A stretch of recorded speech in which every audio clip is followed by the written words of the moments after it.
ఓం శ్రీ గురుభ్యో నమ. ఓం శ్రీ మాత్రే నమ. అంగారక గ్రహము అంటే ధరణీగర్భ సంభూతుడు అంటాం కుజుడు.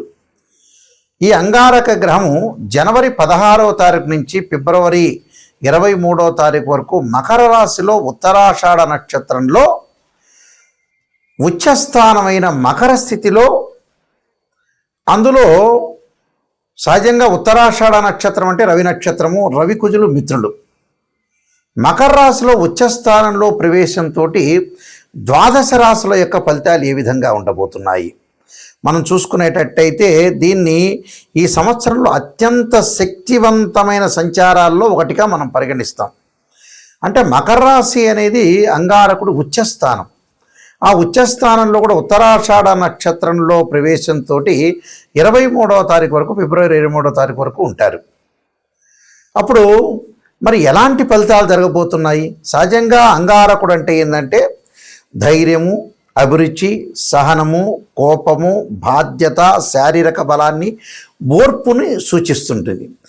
మకర రాశి సహజంగా ఏంటంటే మకర రాశిలో పుట్టిన వాళ్ళ కొంతమందికి, అంటే ఎక్కువ మందికి, మెజారిటీ ఆఫ్ ద పీపుల్కి క్రమశిక్షణ, సహనము, బాధ్యత, ఓర్పు, అలానే సహనము, ఈ రెండు శక్తులు ఇక్కడ కలుస్తాయి. అంటే కుజుడు మకర రాశిలో సంచారం చేయటం వల్ల కుజుడు ధైర్యాన్ని, సహనాన్ని, ఓర్పుని, మకర రాశిలో జన్మించిన వాళ్ళకి అలానే ధైర్యము, స్నేహము, ఓర్పు, క్రమశిక్షణ, ఈ రెండు శక్తులు కలుస్తున్నాయి. కాబట్టి మరి ఏ విధంగా ఉండబోతుంది? ఈ రెండు శక్తులు కలవటం వల్ల ఇక్కడ మనకి మరింత దృష్టి పెరిగే అవకాశాలు ఎక్కువ ఉంటాయి. అంటే రెండు కలవటం వల్ల కొంత సుఫలితాలు జరగటం ఒకటి. ఈ సమయంలో కొంత తొందరపాటు నిర్ణయాలు తీసుకోకూడదు, ఓపికగా ఉండాలి, స్థిరంగా ఉండాలి, స్థిరంగా ఉండి పనిచేయాలి. నిజమైన ప్రయోజనాలు పొందే అవకాశాలు ఎక్కువ ఉంటాయి. కోపశక్తిని కూడా, అంటే కోపాన్ని కూడా నియంత్రణ చేసుకోవాలి. అలానే సరైన సమయంలో ముందుకు సాగాలి. అంటే సరైన ప్రయాణం చేయాలి, సరైన విషయాలు, సరైన నిర్ణయాలు తీసుకోవటం చాలా ఇంపార్టెంట్. అంటే ఈ సంచార సమయంలో దీర్ఘకాలికమైన ప్రయోజనాలు, విజయాలు కలిగే అవకాశాలు ఖచ్చితంగా ఉంటాయి. కాబట్టి మనం ఎలాంటి నిర్ణయాలు తీసుకోవాలి, అంగారకుడి యొక్క ప్రభావం ఏ విధంగా ఉండబోతుంది, ఇవన్నీ కూడా గోచారరీత్యా చెప్పబడే ఫలితాలు. అంటే పదే పదే నేను చెబుతున్నాను, చాలా జాగ్రత్తగా వినండి. ఎప్పుడు కూడా బర్త్ చార్ట్ వేరు, గోచారం వేరు. అంటే ఏమిటి గురువు గారు, నాయకంటి గారు గోచారం గురించి చెబుతున్నారంటే, ఆవగింజంతైనా అదృష్టం ఉండాలి. ఎంత కృషి చేసినా కూడా కొంత అదృష్టం అనేది వితిన్ సెకండ్లో వచ్చేదే గోచారం. Point number 1. పాయింట్ నెంబర్ 2 ఏమిటి? Birth chart. బర్త్ చార్ట్ అంటే ఏంటంటే జన్మలగ్నాన్ని నుండి మనం లెక్క వేస్తుంటాం. జన్మలగ్నం నుంచి ద్వాదశ భావాలు ఏ విధంగా ఉన్నాయి. ద్వాదశ భావాలు అంటే తనుభావము, ధనభావము, ద్వితీయ భావం అంటారు, తృతీయ భావం సోదర భావం, చతుర్థ భావం మాతృభావం, గృహము, వాహనాలకు సంబంధించిన భావం, 5వ భావం అంటారు, పంచమ భావం అంటారు, దాన్ని సంతాన భావం అంటారు. అలానే సంతానం కలగటం ఎలాగుంటుంది, అలానే సంతాన భావం తర్వాత 6వ భావం శత్రువులు, రోగాలు, రుణాలు, 7వ భావం కళత్ర భావం అంటారు. కళత్ర భావం అంటే వివాహము, 8వ భావం ఆయుష్ భావం అంటారు. ఆడవాళ్ళకు వచ్చేటప్పటికలా మాంగళికి సంబంధించిన భావం అంటారు. అంటే భర్త యొక్క క్యారెక్టర్ని అనాలిసిస్ చేసే భావం అంటారు. అలానే మనకి 9వ భావం భాగ్యభావం అంటారు. భాగ్యం ఎలా కలుగుతుంది, ఫైనాన్షియల్ పరంగా ఇంక్రీజ్ ఎలా అవుతారు. అలానే 10వ భావం అంటారు, అంటే వృత్తి సంబంధించిన భావం అంటారు. ఆ వృత్తి భావం ఏ విధంగా ఉండబోతుంది, ప్రొఫెషనల్ పరంగా వృత్తి, ఉద్యోగ, వ్యాపార రంగాలు ఎలా ఉండబోతుంది. 11వ భావం లాభభావం అంటారు, లాభం ఎలా కలుగుతుంది. వ్యయభావం అంటారు, ఖర్చులు, ప్రేమ, ఇవన్నీ తెలిసేదే వ్యయభావం అంటారు. కాబట్టి ఇవన్నీ కూడా గోచారరీత్యా తెలుస్తాయి. గోచారరీత్యా ఎప్పుడు కూడా రాశిచక్రము, భావచక్రము, నవాంశము, అలానే ఏదైతే ద్వాదశాంశము, త్రింశాంశము, దశమాంశము, అంటే D16 చార్ట్స్ని మనం అనాలిసిస్ చేయాలి. అంటే హోరా చార్టు, అలా రాశి చార్టు, భావచక్రము, ఏదైతే మనకి కుండల్లో 16 లగ్న కుండళ్ళు ఉంటాయి, ఆ 16 లగ్న కుండల్లో మనం అంతా కూడా అనాలిసిస్ చేయాలి. అంటే సప్తాంశ చక్రాల దగ్గర నుంచి, నవాంశం దగ్గర నుంచి, దశమాంశం, ద్వాదశాంశం, త్రింశాంశం, షోడశాంశం, కవేదాంశము, అక్షవేదాంశాలని చక్రాలు 16 చక్రాలు ఉంటాయి. 16 చక్రాలని ఒక కాంబినేషన్ చూసుకొని జాతకాన్ని మనం అనాలిసిస్ చేస్తాం. అలా జాతకాన్ని అనాలిసిస్ చేస్తేనే అది బర్త్ చార్ట్ అంటారు. బర్త్ చార్ట్ అంటే ఒక చెట్టుకి వేళ్ళు ఉన్నది బర్త్ చార్ట్, వేళ్ళు ఉంటాయి, ఆ వేళ్ళే బర్త్ చార్ట్. ఒక చెట్టు ఉంటుంది, ఆ చెట్టుకు వేళ్ళు ఉంటాయి, వేళ్ళకు కాండం ఉంటుంది, కాండకు కొమ్మలు ఉంటాయి, ఆ కొమ్మలకు ఆకులు ఉంటాయి, ఆ ఆకులు రాలిపోతూ ఉంటాయి. ఆకులు ఎప్పుడు వస్తాయి? రైన్ సీజన్లో వస్తాయి, వింటర్ సీజన్లో అలా ఉంటాయి, సమ్మర్ సీజన్లో కింద పడిపోతుంటాయి. ఆకులు కింద పడడాన్ని గోచారం అంటారు. అంటే గోచారం అంటే ఏంటంటే గ్రహాలు మార్పులు ఎక్కువగా జరుగుతుంది. బర్త్ చార్ట్ అంటే ఏంటంటే కాన్స్టెంట్గా ఆ గ్రహాలు అక్కడ ఉంటాయి, దశలు అంతర్దశలు 16 లగ్న కుండల్ని మనం అనాలిసిస్ చేస్తే బర్త్ చార్ట్ అనేది చాలా మోస్ట్ ఇంపార్టెంట్. బర్త్ చార్ట్ 80%, గోచారం ఎప్పుడు కూడా 20% రిజల్ట్స్ ఇచ్చే అవకాశం ఉంటుంది. కేవలం బర్త్ చార్ట్ చాలా మోస్ట్ ఇంపార్టెంట్. అలానే గోచారం అంటే ట్రాన్సిట్ సిస్టమ్ అంటారు. ట్రాన్సిట్ సిస్టమ్ ఎప్పుడు కూడా మనకి 20% సపోర్ట్ చేస్తుంటుంది.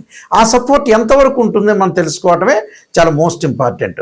ఈ అంగారగ్రహం ద్వాదశ రాశుల వాళ్ళకి ఎలాంటి ఫలితాలు జరగబోతున్నాయో మనం ఒక్కసారి పరిశీలన చేద్దాం. కుంభరాశి వారికి అంగారకుడు యొక్క ప్రభావం ఏ విధంగా ఉండబోతుంది? దశమాధిపతి తృతీయాధిపతి అయిన కుజుడు వ్యయంలో ఉండటం వల్ల ఎక్స్పెండిచర్స్ బాగా పెరిగే అవకాశాలు ఎక్కువ ఉంటాయి, ఖర్చులు బాగా పెరుగుతుంది, అనవసరమైన ఖర్చులు చేసే అవకాశాలు ఎక్కువ ఉంటాయి. అవన్నీ కూడా ఖర్చులను నియంత్రణ చేసుకోండి, ఖర్చులు తగ్గించుకోండి. మనం ఎంత ఖర్చు పెట్టాలో అంత ఖర్చు పెట్టేటే ముందుకు వెళ్ళాలి. అలానే ఆత్మ పరిశీలనలు కూడా చాలా ఇంపార్టెంట్. విదేశాలకు వెళ్ళే అవకాశాలు, అలా సుదూర ప్రాంతాలు సంబంధాలు బాగా పెరగటం, అలానే కంపెనీ ద్వారా విదేశాలకు వెళ్ళటమే కాకుండా మీరు వెళ్ళాలని ఆలోచన కలిగిన వ్యక్తులు మాత్రం కూడా ఫారిన్ కంట్రీస్కి అబ్రాడ్ వెళ్ళే అవకాశాలు ఎక్కువ ఉంటాయి. అనవసరమైన ఖర్చుల్ని తగ్గించుకోండి. మనసు పరధ్యానంలో ఉండకుండా కనిపించే అవకాశాలు ఎక్కువ ఉంటాయి. అంటే కాన్సన్ట్రేషన్ ఉండదు, మానసికంగా ఆందోళన, స్థానచలనము, నేత్ర సంబంధమైన రోగాలు, అకారణ కలహాలు. రియల్ ఎస్టేట్ రంగం వాళ్ళకి బాగుంటుంది, అనుకూలంగా ఉంటుంది. అలా రియల్ ఎస్టేట్ రంగమే కాకుండా ప్రతి చోట కూడా కొంత విజయం సాధించే అవకాశాలు బాగా ఎక్కువ ఉంటాయి. కాబట్టి కేవలం వీళ్ళు కొంత ఖర్చులు పెరగకుండా నియంత్రణ చేసుకొని ఎంతవరకు ఖర్చు పెట్టాలో అంతవరకు ఖర్చు పెట్టాలి. ఈ మధ్యకాలంలో అవసరమైన ఖర్చులు పెట్టకుండా అనవసరమైన ఖర్చులు పెడుతూ ఉంటారు. కాబట్టి కొద్దిగా జాగ్రత్తగా ఉండాలి. రోగాల విషయంలో కూడా కొంత దీర్ఘకాలిక వ్యాధులు ఉన్నవాళ్ళు కానీ దీర్ఘకాలిక వ్యాధులు రాకుండా చూసుకోవటం కూడా చాలా మంచిది. అకారణ కలహాలు అంటే అనవసరమైన కలహాలు, అనవసరమైన డిస్ప్యూట్స్, అనవసరమైన ఎలిగేషన్స్, అన్ని లిటిగేషన్స్ ఇలాంటివి రాకుండా చూసుకోవాలి. అలానే వీళ్ళు అంగారక గాయత్రి మంత్రాన్ని జపం చేయటం వల్ల చాలా మంచి జరిగే అవకాశాలు ఖచ్చితంగా ఉంటాయి. మనకి కుజుడు యొక్క ప్రభావం అనేది చాలా మోస్ట్ ఇంపార్టెంట్. కుజగ్రహం అనేది మనకి జాతకంలో అనుకూలంగా లేకపోతే, అంటే గోచారరీత్యా సహజంగా వాళ్ళ రాశి దగ్గర నుంచి 3, 6, 11 స్థానాల్లో ఉంటే సుఫలితాన్ని ఇస్తాడు. మిగతావి మిశ్రమైన ఫలితాలు ఉంటాయి, మిగతావి చెడు ఫలితాలు ఉంటాయి. ఇది గోచారం. అదే బర్త్ చార్ట్ ప్రకారంగా మనం చూసుకునేటట్టయితే వాళ్ళ జన్మలగ్నం నుంచి 2, 4, 7, 8, 12 స్థానాల్లో కుజుడు ఉంటే దాన్ని కుజదోషం అంటారు. కొన్ని నక్షత్రాల కుజదోషం వర్తించదు, కొన్ని రాసులకి కొన్ని లగ్నాలకు కూడా కుజదోషం అనేది వర్తించదు. అయితే ఇక్కడ అంగారక గ్రహం యొక్క ప్రభావం ఏ విధంగా ఉంటుంది, దాని నివారణ ఎలా చేసుకోవాలంటే సహజంగా అంగారకుడి యొక్క హోమము, అంగారకాగ్నే శక్తి అస్తాయి ధీమే తన్నో భౌమ ప్రచోదయాత్ అనే మంత్రాన్ని, తత్పురుషా విద్యే మహాసేనాయ ధీమే తన్నో షణ్ముఖ ప్రచోదయాత్ అనే మంత్రాన్ని చక్కగా చదువుకోవాలి. అంటే తత్పురుషా విద్యే మహాసేనాయ ధీమే తన్నో షణ్ముఖ ప్రచోదయాత్ అనే మంత్రాన్ని చదువుకోవాలి. లేకపోతే అంగారక గాయత్రి మంత్రం. ఇక సహజంగా అందరికీ తెలిసింది ఏంటంటే ధరణీగర్భ సంభూతం విద్యుత్కాంతి సమప్రభం కుమారశక్తి అస్తంచ మంగళం ప్రణమామ్యం.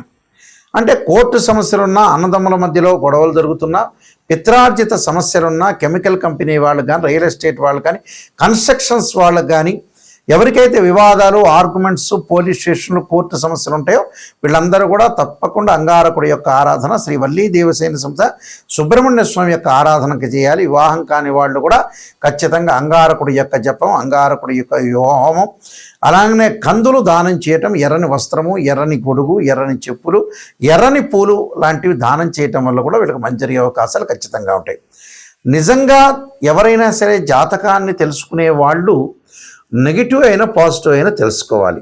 చాలామంది కూడా ఈ మధ్యకాలంలో ప్రతి సంవత్సరం కూడా బాగానే ఉందండి గురువు గారండి, ఈ సంవత్సరం బాగుంటుంది, వచ్చే సంవత్సరం బాగుంటుంది, గురువుల దగ్గరికి వెళ్ళంగానే ప్రతి వాళ్ళు అలా చెబుతూ ఉన్నారు ఈ మధ్యకాలంలో. అవన్నీ కూడా గోచారీత్యా చెప్పబడే ఫలితాలే కానీ బర్త్ చార్ట్ అనుసరించి కావు. అందువల్ల మా దగ్గర ఎవరైతే జాతకాన్ని మనం కన్సల్ట్ చేస్తారో వాళ్ళకి నెగిటివ్ అయినా పాజిటివ్ అయినా తెలుసుకునే వాళ్ళు మాత్రమే నా దగ్గర ఫోన్ చేయండి. నిజాన్ని తెలుసుకోవాలి, బాగుపడాలనుకునే వ్యక్తులు మాత్రమే ఫోన్ చేయండి. చాలామంది కూడా అంతా అయిపోయిన తర్వాత 70 ఏళ్ళకు వచ్చి నాయకంటి గారు మేము ఎలాగ సంపాదించాలనే వాళ్ళు చాలామంది ఉంటారు. 60 ఏళ్ళు రావటం ఎప్పుడు పెళ్లి చేసుకోవాలని చెప్పేవాళ్ళు, 50 ఏళ్ళు కాగానే ఎప్పుడు సంతానం అనే వ్యక్తులు చాలామంది ఉన్నారు ప్రపంచంలో. మన జీవితం అంతా కూడా మన చేతుల్లోనే ఎక్కువ పర్సెంట్ ఉంటుంది. మనం నాశనం చేసుకున్నట్టు అవుతుంది. అంటే స్వయంకృత అపరాధం అనేది చేయొద్దండి. నిజాన్ని తెలుసుకోండి, ముందు అలర్ట్ కాండి. ఎవరైనా సరే ఫైనాన్షియల్ పరంగా ఇన్కమ్ సంపాదించాలని వాళ్ళ దశలు అంతర్దశలు చూడాలి. కొన్ని ఎక్కువ మంది జాతకాల్లో ఈ కాలంలో 50-55కే వాళ్ళ జీవితం అనేది ముగుస్తుంది. ముగియటం అంటే ఏంటంటే అంతకంటే ఫైనాన్షియల్ పరంగా ఆ తర్వాత సంపాదించలేని స్థితి వచ్చే అవకాశం ఉంటుంది. కాబట్టి స్టెబిలిటీ 55 కల్లా స్టెబిలిటీ కావాలి. ఆ తర్వాత ఫైనాన్షియల్ పరంగా గ్రోత్ ఉన్నా లేకపోయినా కూడా ఉన్నది పెట్టుకొని తినే అవకాశం ఉంటుంది. మెంటల్ టెన్షన్ లేకుండా ఉద్యోగపరంగా కానీ వ్యాపార పరంగా కానీ వృత్తిపరంగా కానీ కొంత జాగ్రత్తగా ఉండి ముందుకు వెళ్ళండి అని మా సూచన. ఎందుకంటే నేను నెంబర్ ఆఫ్ ఆస్ట్రాలజీ బుక్స్ రాశాను. అలానే నా క్వాలిఫికేషన్స్ అన్నీ కూడా మీకు కనపడుతూ ఉంటాయి. నేను 15 పుస్తకాలు, కాలసర్పయోగము, కాలసర్పయోగ చంద్రిక, రాహుకేతులు, ఛాయాగ్రహాలు, పుత్రగణపతి వ్రతము, వివాహ మార్తాండము, జాతక చంద్రిక, స్వప్నశాస్త్ర ఫలదీపిక, బృహత్ పరిహార సింధు, సర్వదేవతా గోత్రపురులు, సర్వదేవతా గోత్రులు పార్ట్ 1 పార్ట్ 2 ఇలాంటి నెంబర్ ఆఫ్ ఆస్ట్రాలజీ నేను గ్రంథాలన్నీ కూడా రాశాను. అవన్నీ కూడా మోహన్ పబ్లికేషన్ రాజమండ్రి వాళ్ళ దగ్గర దొరుకుతాయి. మా దగ్గర కావాలంటే కూడా మా దగ్గర కూడా మేము పంపిస్తాము. www.nayakanti.com, www.nayakanti.in చూడండి. చూసిన తర్వాత నిజంగా తెలుసుకోండి, జాతకాన్ని నిజంగా తెలుసుకోండి, ముందుకు వెళ్ళండి. నిజం తెలిస్తేనే మనకు మంచి జరిగే అవకాశాలు ఖచ్చితంగా ఉంటాయి. అబద్ధపు ముసుగులో, అసత్యపు ముసుగులో ఉంటే జీవితం అంతా కూడా మన లైఫ్ అనేది ముందుకు వెళ్ళదు. వెనక్కి తిరిగి చూసుకునేటప్పటికల్లా మన టైం అయిపోతుంది. కాబట్టి కొంత జాగ్రత్త వివరించి మీరు ముందుకు వెళ్తే మీకు మంచి జరిగే అవకాశాలు ఖచ్చితంగా ఉంటాయి. మీ అందరికీ కూడా మంచి జరగాలని ఆశిస్తూ సర్వే జనా సుఖినో భవంతు.